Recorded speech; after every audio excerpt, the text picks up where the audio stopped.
This is Unit 7 on sport tourism and communication for PE572. As we move into the concept of sport tourism and then communication, let's talk first on tourism in the industry. It really is a tough time for tourism in general when we think about the economy, especially here in the United States, as within the last 10 years, the economy's gone up and down quite a bit. You'll see that affected in the housing, medical industry, and of course that affects the luxury of tourism. And the tourism industry is very wide-reaching. It isn't just for the United States. Tourism in general expands internationally. And of course the services and products that you receive in the industry of tourism is really vast. It's hard to just nail down a few. And in your text, it talks a bit about specifics in that realm, but the services for tourism range from assisting a customer, which would consist similar to what a travel agent used to be like. Those are not used very much anymore. And again, with the tourism industry in sport, relative to the sport world, folks who are traveling for sport have a very different motivation. So some people will generally look at a year-long calendar or even further out to decide where they would want to go on vacation in relation to a sporting event that would occur someplace. Examples would be Superbowl, World Cup, X Games, golf tournaments, things that are, for us, normal average folks, once in a lifetime experience. For some, they use that as a travel piece once a year. It depends on the luxury accommodations that you have. When we talk about the Olympics, I really want to speak on this for a bit because the Olympics and the world of sport tourism is synonymous. When you think of sport tourism, you do relate it directly to the Olympic movement. So the Olympics is obviously a major mega sport event, draws in millions of people to a specific country of host, and with that comes a lot of different components. So as you see in your image on the slide, Tokyo will be hosting the 2020 Summer Olympics. And with that comes a lot of preparation for the city itself, years and years of development. And we talk about what does that do for the tourism industry? What does it encompass and how does it help and assist? Does it hurt the economy in Tokyo? So research will be done after the Tokyo Olympics are over, but we can look at past Olympics and compare. One of the biggest Olympic games to date is the Beijing Olympics. And when China hosted, the amount of people who attended was enormous, but more so the revenue generated plus the amount of money spent on the builds for the facilities for that Olympics was enormous. The Beijing Olympics is highlighted in the Olympic Museum in Lausanne, Switzerland for a reason. They are an Olympic committee that put that together. They are noteworthy to have put on one of the best Olympics to date and in history, simply because it drew in the tourism industry, revenue for the economy grew enormously. They hosted and accommodated millions of people who came to visit. They put on a spectacular event. Their buildings and facilities were built to withstand not only the Olympics but beyond. And so when we talk about regeneration of the economic development of the particular city of host, Beijing is a good example of what they did right. Of course, there are pieces we can criticize where Beijing might have not done as well as expected. Sustainability of some of the facilities, they were to be used for even professional athletes to come over and or professional franchises to use them after the Olympics were over. An example would be their basketball facilities. We're hopeful that the NBA would come into Beijing after and take over the facilities to use.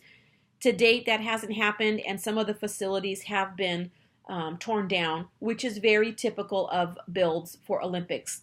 So that's not necessarily out of the ordinary, but if we look at what it did for Beijing, the tourism to China was enormous. People stayed at hotels, they ate food, they used the train system, the public transportation system in general, and boosted the economy in many, many ways.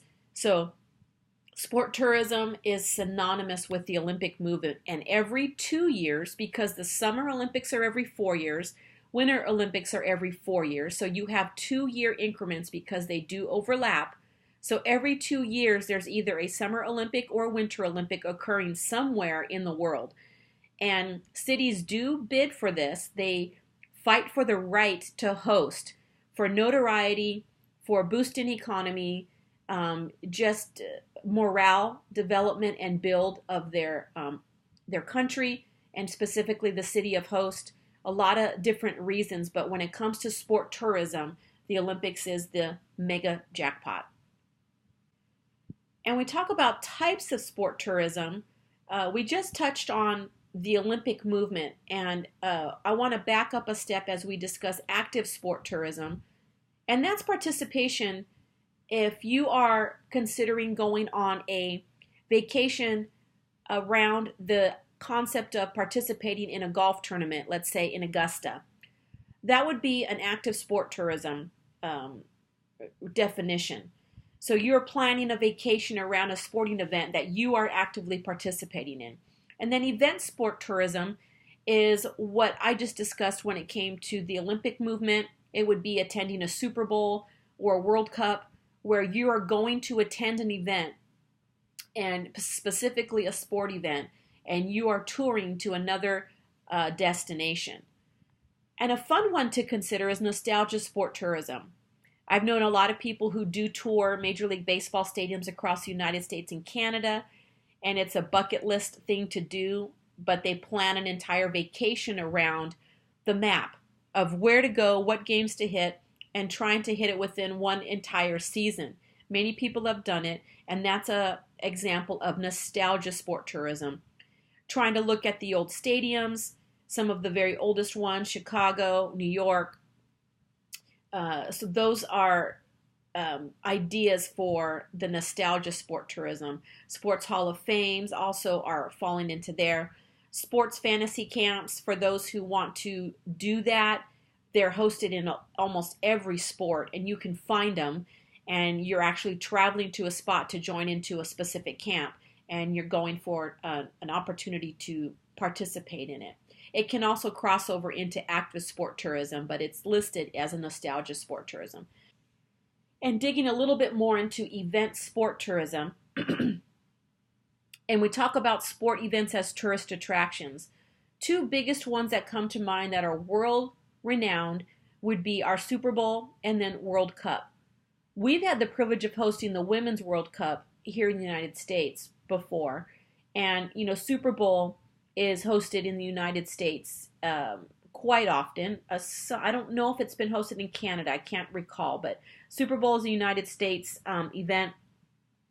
There are other pieces that come with it. With the World Cup and Super Bowl, there are fan fest parties before and after.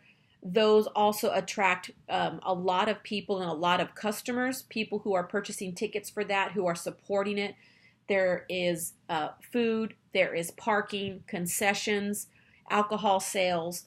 All of that involves the bigger idea of that particular event drawing in revenue. It's not just attending the event, it's everything around the event when we discuss the concept of tourism.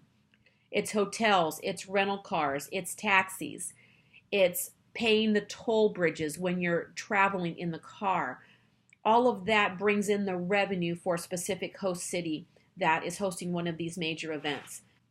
Other things that you can consider that are considered sport tourism and event-based would be like the X Games. Austin, Texas hosts the X Games in the summer. In the past, it was hosted in Los Angeles near Staples Center and in Staples Center. And those also draw people from around the world to attend. The X Games is a non-traditional sport in general, the way that the sports are lined up with bike racing, skateboarding, non-traditional sports, but people draw in from all over the world. And then marathons.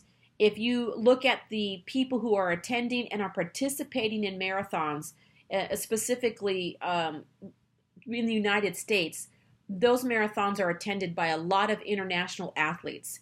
We think of the Kenyan runners and the African runners who participate and compete in these marathons, and they come to the United States to win and earn prize money. So with that said, these draw in hundreds of thousands of people to attend these and to produce revenue for those host cities. So we talk about different levels of event sport tourism. Hallmark levels are the mega events we've discussed, which would be your Super Bowls and World Cups. Smaller scale events are our college football games, Special Olympics summer games, things that have thousands of people attending, but not into the hundreds of thousands or millions of people attending. And as we look at how these are hosted and how these are brought about, the need for organization in sport tourism is there. And we seek assistance from conventions and visitors bureaus and then sports commissions. So if we talk about the Los Angeles bid for the next Olympics coming after Tokyo, we look at who hosted that bidding process and how did that come about. So there's a LA Sports Council, LA Sports Commission. Even when 1984, when Los Angeles won the bid to host here in Los Angeles, there was an LA Sports Council. LA Sports Commission takes over those with high-profile industry executives who help and assist with leading the charge of securing those types of bids, those types of oversight, and even the convention and visitors bureaus. For example, Anaheim has a visitors bureau and specifically targets people to brand awareness of the Anaheim Angels, Los Angeles Angels of Anaheim, and other, the Ducks, and other sport venues that occur. It also, they have monster truck rallies that occur there in Anaheim. So the competition with bringing people in for sport tourism, they have their own visitors bureau and convention bureau that really tries to draw people in and market specifically to their city. So there is a need for it. The tourism agency, and specifically sport tourism, they go hand in hand with sports commissions. And again, they work closely as big events come into town, or they're trying to bid for very large events like our Olympics. And as a learning activity for sport tourism, you'll see the map listed and major universities there with their logos. And you want to consider, as we talk about sporting events and college sports, what strategies might you suggest to your community to leverage the tourism associated with college sports? Now, we can look at some of these, and we do know that they draw in season ticket holders, they draw in people who are fans or alumni to come and support sporting events. And it does draw in that crowd, and it does help and assist in the area during that season of sport tourism when it comes to revenue for your hotels, your food, your parking, transportation.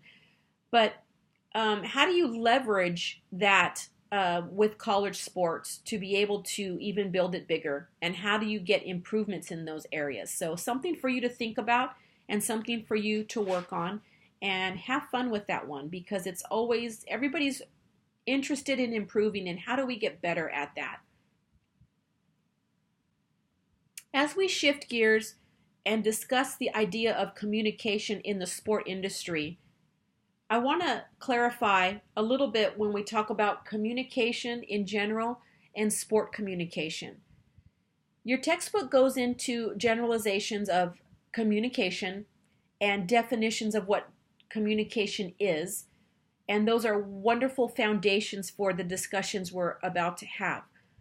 Now, as you've read through that and you've skimmed through that material, we're going to dig into specifically sport communication. And strategic sport communication model, the SSCM that's provided in your textbook, has a framework for the interaction between communication dynamics and settings. So there's a sport communication process. Personal and organizational communication in sport is very important to differentiate between, and sport mass media, and then sport communication services and support. And as we discuss these pieces, sport communication in general is set to support and service the organization or franchise that they are working with. For instance, if we take the example of a sport communication department for a university, we can take note that communication services and support would be to provide the services and communication to the athletic directors, coaches, and players and or scouts who are looking at athletes. And the support system is to be able to enhance what happens in their arenas or their stadiums by providing additional support in marketing, getting the word out. If there is a winning season occurring, how do you leverage ticket sales and communicate to your bigger market to be able to draw in more fan base, more revenue, more concessions? How do you build your brand? And it starts with communication. It starts with a sports department communication team. And mass media is kind of explains exactly how it says. It's the media of communication, which is television, print, social media, every kind of aspect you can think of. And that's being able to get your story out, putting out your team and franchise on your college team, your college department, in order to get brand awareness even deeper within your community and beyond. So sports teams in general, they land on the map by having winning seasons, but if you don't have a winning season, you still have communication needs. You still have a need to provide services to your department, to the athletic directors, coaches, and athletes, and scouts in order for a department to run effectively, in order for everyone to be able to get their job done and to do it well. So a sport communication department at a college, for example, is a vital part to the success of the program. Talks a little bit more in detail about what I just chatted about on the previous slide. We talk about the sport communication process. It has 3 components to it, and you'll see some of the details there. Electronic and visual communication in component 2, that's the mass media, publishing and print. Communication number 3, it talks about advertising, public relations, crisis communication and research. And I'll talk a little bit about crisis communication specifically in the professional sport world. When you have a crisis communication situation, which would be if there is a player that has been under fire for something particular. Most recently, we heard Mr. Cam Newton of the NFL make some derogatory remarks against a woman reporter in a PR meeting, post-game meeting. And with that type of crisis that occurs after that, for instance, Cam Newton's team of PR professionals within his organization came out to him, explained the wrongdoing, provided a statement of apology immediately. Of course, Mr. Newton came and publicly made the apology himself in person, but his communication team drove that to happen and got the wording corrected so that he could put himself in a better light and they can help fix the crisis that he created for himself. Those types of crisis communication points are vital for a sport communication department or PR department, and they happen daily. And a lot of them do not hit the news. People don't ever hear about them unless they're on a higher profile end. So you'll see it on the news, you'll see those things pop up, and behind the scenes, the crisis communication is happening with his PR team, his communication team within the franchise he works for. So, with that said, it all comes back into the component number 1, which is personal and organizational communication in sport. And really, the personal communication and the organizational communication go hand in hand. and all work together in a very nice, clean model.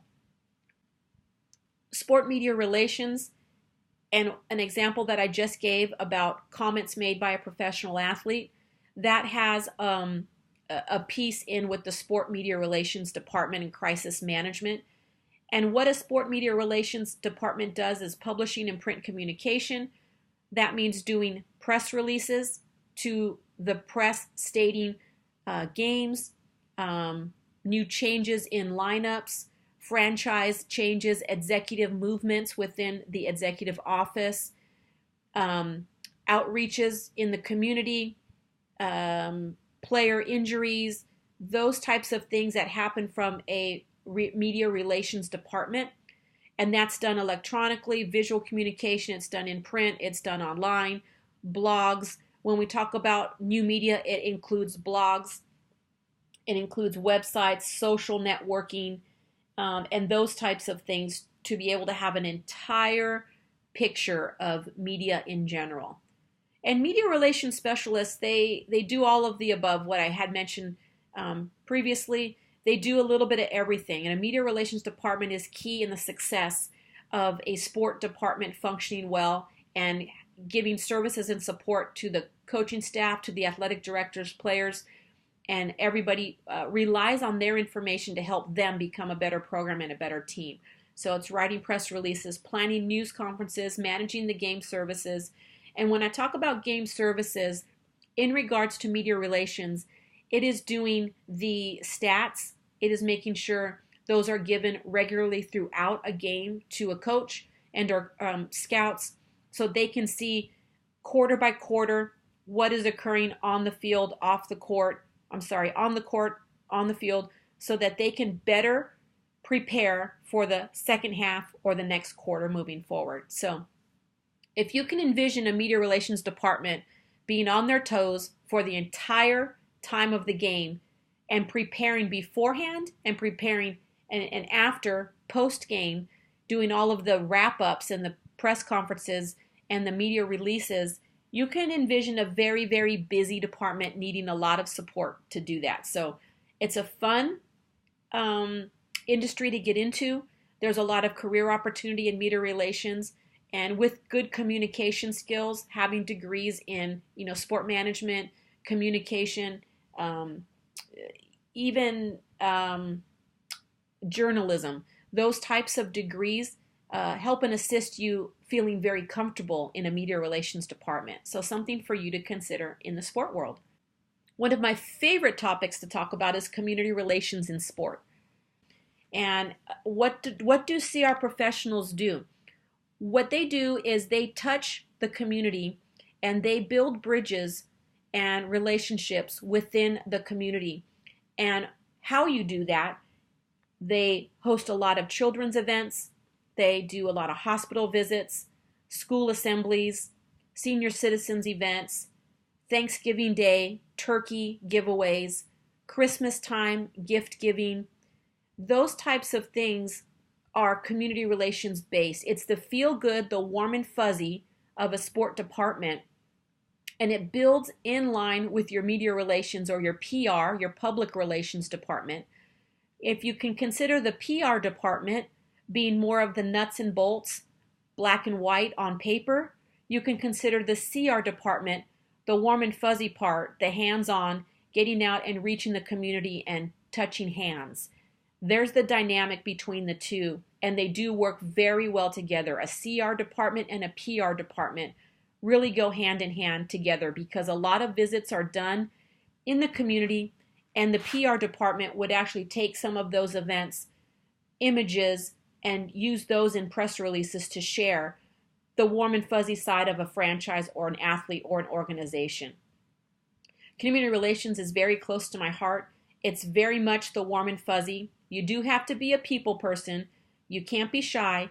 And again, it builds into what the PR department does, and it's a whole lot of fun. So the images you see on your screen there will give you an idea of what a community relations department does and how it enhances the work in the community and with the franchise team and athlete.